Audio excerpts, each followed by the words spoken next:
कटहल की सब्जी बनाए बालमा मोर झगड़ा मचावे। कटहल की सब्जी बनावे बालमा मोर झगड़ा मचावे।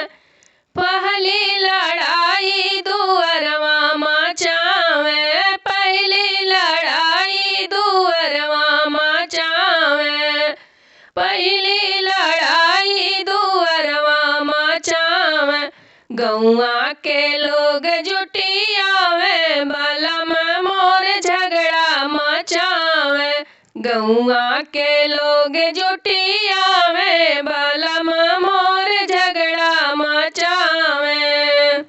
कटहल की सब्जी बनावे बालमा मोर झगड़ा मचावे। कटहल की सब्जी बनावे बालमा मोर झगड़ा मचावे। दूसरी लड़ाई अंगनवा मचावे। दूसरी लड़ाई अंगनवा मचावे।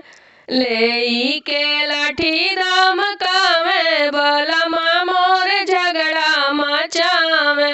लेई के लाठी धमकावे बालमा मोर झगड़ा मचावे।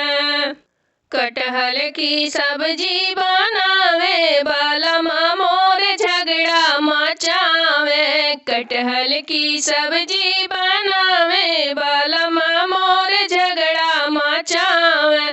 तीसरी लड़ाई ओ बरिया मचावे। तीसरी लड़ाई ओ बरिया मचावे।